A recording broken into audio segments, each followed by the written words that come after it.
Hello there, people of the world, and welcome to today's episode of Coffee Chats with Jax. This is a video that I know that I've been needing to make for quite some time now. I'm not the only one with the story. I know that there's a lot of people who need to hear this story because I don't think there's enough attention brought to this. I don't think there's enough shame taken away from this topic. I keep trying to argue with myself to not make this video.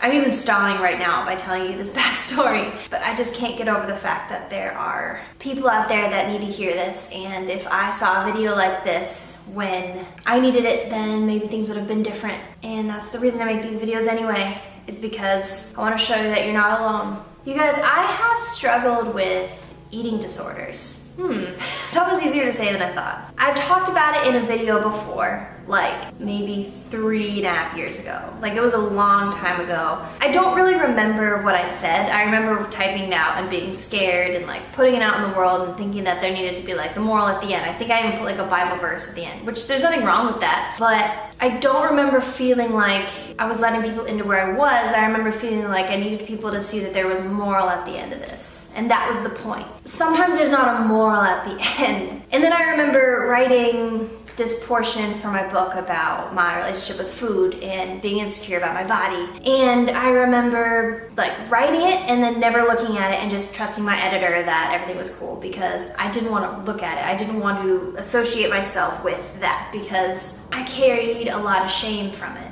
Basically, when I was, I think like maybe 18 years old, I got my wisdom teeth out. And when I got my wisdom teeth out, I pretty much lived off of yogurt and soup broth, and I think that's like it. But I lived after that for like a week, and I got really sick in the middle of it. I remember actually jumping out of my friend's car to throw up. I was terrified of throwing up back then, and I was with my friend and we were doing some not the best things, but I knew that I was gonna throw up, and so I opened her door, jumped out, duck and rolled and puked, and just all day for the rest of that, just threw up all day. And I remember recently after that, people started commenting a lot about how, oh my gosh, Jackie, you look so skinny. How did you lose weight? You have lost weight, you look really good. You like lost weight, you look really thin. And I remember it started to kind of sink into my head that like, oh, this feels good. Like, this feels really good having people tell me that I look thin. Then there was this guy that I like looked up to a little bit, and he was just like the really cool person in my life, and he was older. And like the first time he saw me after this was like, dang, you look really good. You've been like working it. You look awesome. Whatever you're doing, keep doing it. You like lost weight. You used to be a little thicker. You used to be kind of thick, but now you like look really good. And he started telling my family about it, my friends about it. Like constantly it was a conversation. And then this was like fast forwarding to when I moved out and was the personal assistant, and I was on this music tour and I was living by myself for the first time, and we got these $20 a day per diems to buy meals with. And at this point in my life, I kind of made up my mind. I was like, okay, I'm not gonna eat. I don't want to gain back whatever weight I lost. I became terrified of gaining it back. And in my head, I'm thinking I lost that by eating yogurt and soup, so I'm gonna eat like as little as possible. But basically on the tour, this guy was commenting to me all the time. And at this point, I kind of developed this unhealthy dependency on this guy. Like, this was the guy that I was getting all my self-worth from. This was like the guy that I thought was everything in the world. And so what he said, I took so much weight to. And basically what happened was on this tour, he would constantly be commenting about how thin I was. Like, it would just kind of continue about how like, man, you used to be a little thicker, but now you look so good because you lost this weight. Like, constantly telling me this. And so in my mind, I was getting from this was that in order to be lovable, you need to be thin. In order to be worthy of love, you need to be skinny. Because this is a guy that like, we kind of went back and forth in like, one day he really liked me and the next day he really didn't like me. One day he thought I was really pretty, and then the next day he just like wanted nothing to do with me. It messed with my head like crazy. And so it was this back and forth of that, and in my mind I was thinking the days that he really does like me, he comments on my thinness, my body. It's always about my body.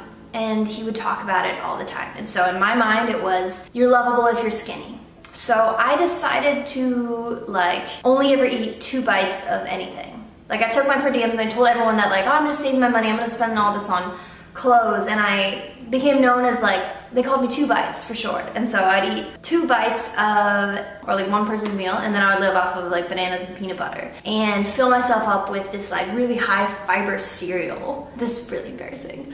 A really high fiber cereal before I went to bed because it's really filling, so it's almost like I would like trick myself into thinking that I was eating all these meals. And so then since then, like I moved back to California and I realized that like, okay, I get to make the decision on what I buy and what I eat. And so I just never ate a meal. I would live off of protein bars, apples, not even a whole apple, like half an apple. And it was bad. In my mind, I was like, I have to be skinny. And I would think about it all the time. And it was like, if I ate a full meal, I would feel really, really guilty about it. Really guilty, like I failed. Like if I went to bed and had a full meal, I would feel like a failure for that day. If I went to bed knowing in my mind like, oh, I only ate this and this and that and half of that, then I was good. And I would be tired and I'd have headaches because I was also in this like insane workout program. It was a really bad time in my life. Even after things ended with that guy, I expected the eating to kind of go back to normal, but it didn't. And because I bounced around from community to community and I wasn't like open about this, and I wasn't talking about this, nobody really noticed long enough to like,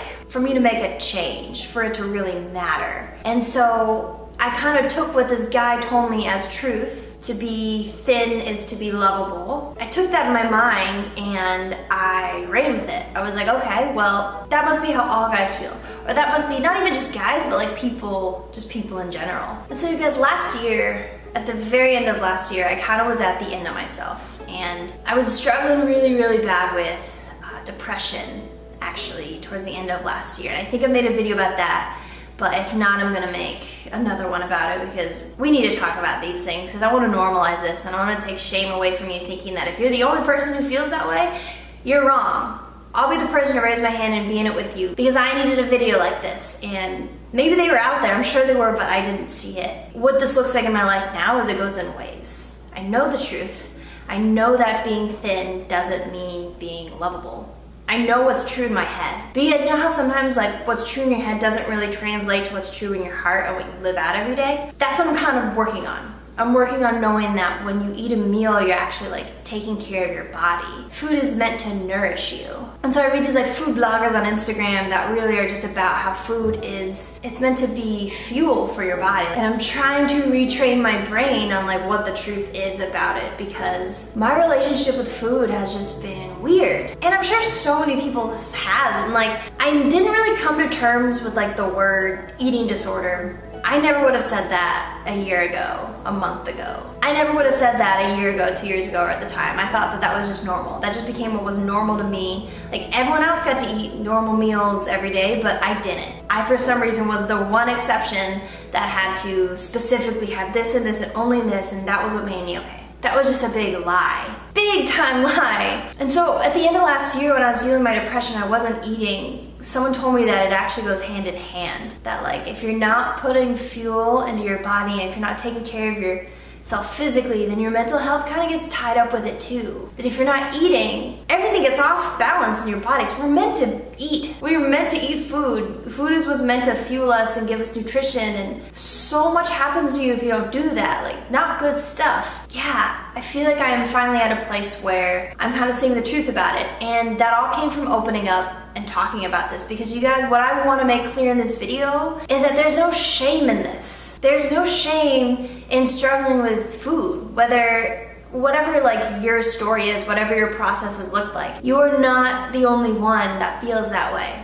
And it is not just you. And being lovable does not mean being skinny. That's such the crap. The second I started talking about this, and the second I started realizing that like, actually it's not just me, there's no shame in this. The second other people shared their stories with me as well, and I realized that, wow, I'm really not alone. And that's when it got easier. And you guys, I'm not perfect at this. Like, I struggle sometimes. Sometimes I go through a day and I'm like, I really don't want to eat that meal. This is really tough for me right now. But that's when I reach out to a friend who also has dealt with that. And I'd be like, hey, just so you know, like, I know there's not really anything you can do and nothing you really have to say, but I want you to know that this is what I'm struggling with today. That makes all the difference in the whole world. And all they do is they speak truth to me, and sometimes they come eat the meal with me on days when it's hard. That's what I want to say to you guys. This is interesting. I really didn't think that I wanted to do a video like this. But I think it's really important to whoever out there needs to hear this, that you're not alone. There's no shame in it. And for me, for my story, it just took talking about it with close friends that I trusted. It took some, honestly, counseling. I think that counseling is cool. Not everyone has good experiences with it. Like, I've had bad experiences with counseling in the past, and then good experiences with counseling. Like, it depends on who it is, but like, if that is your journey, that's awesome. If you don't want that to be your journey, find out what your journey is. Know that you're not in it alone. We need to talk about this more so we can normalize it and not keep everyone hidden, because when you don't talk about it, it's kind of like you're living this like life outside of you, but then you're building this like secret eating disorder empire underneath you, and it's like no one knows. No one actually knows what's going on in your head, but the second you let someone into that, it's uncomfortable, but that's when it starts to heal. That's when it starts to come together, and that's when you start to get to feel like a normal human being again. So you guys, if you struggle with this, if you can relate to anything in this video or have a similar story, or this reminds you of like something else that you're dealing with, like find out the why.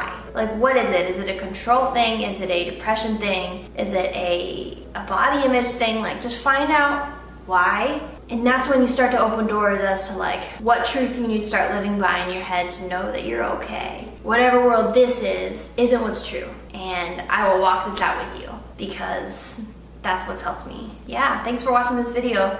Go follow me on Instagram, join my Patreon page, links in the description box below, and I'll see you next week.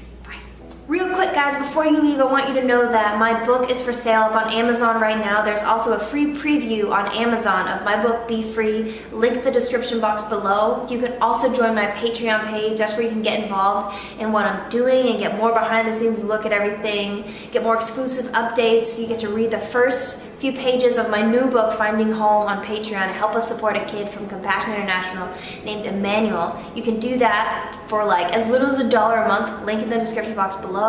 Lastly, I have a merch store right now where I have a bunch of Be Free items where you can get to that. Also, link description box below. We got mugs, t-shirts, hats, tote bags, pillows, all the things. So go check that out. I love you guys. Thank you for watching.